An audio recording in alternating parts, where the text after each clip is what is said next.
अक्षय जिवते गेली 7 वर्ष झालं मी प्रवेश प्रक्रिया करिअर मार्गदर्शक म्हणून काम करत आहे.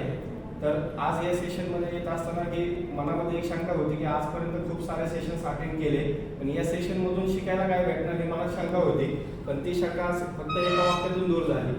ते वाक्य असं होतं की यशस्वी लोक कोणतंही काम करत असताना हे जगावेगळं करत नसतात, तर ते जे काम करतात ते वेगळेपणाने करत असतात. या वाक्यातून सरांनी आम्हाला जे काम तुम्ही करताय ते वेगळेपणाने कसं करायचं, म्हणजे गेली 7 वर्ष झालं मी जे काम करतोय, सेमिनार घेणं असेल किंवा वेगवेगळ्या गोष्टीने मार्केटिंग करणं असेल, तर ते वेगळेपणाने कसं करायचं हे आज या सेशनमधून रोडमॅप असेल किंवा स्ट्रॅटेजिक भरपूर साऱ्या क्लिअर झाल्या की तुमची जाहिरात कशी असली पाहिजे, तुमचं पॅम्पलेट कसं असलं पाहिजे, अशा असंख्य गोष्टी सरांनी या सेशनमधून कव्हर केलेल्या आहेत. आणि भरपूर साऱ्या गोष्टी पुढच्या सत्रामध्ये सर कव्हर करतील अशी अपेक्षा करतो.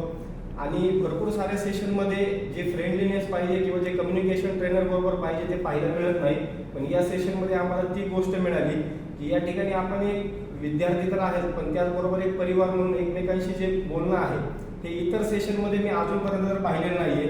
कोणतरी एक जण येतो, त्याच्याबरोबर 4 बाउन्सर असतात, ते स्टेजवरती बोलत असतो, हे खाली बसलेले असतात.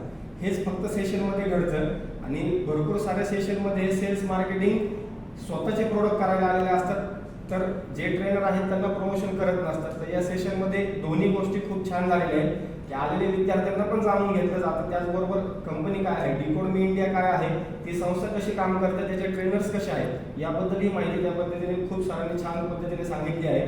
तर मी सरांचाही धन्यवाद करतो, त्याचबरोबर त्यांच्या सपोर्टिंग स्टाफचाही धन्यवाद करतो आणि डिकोड मी इंडिया या संस्थेचाही धन्यवाद करतो. थँक्यू.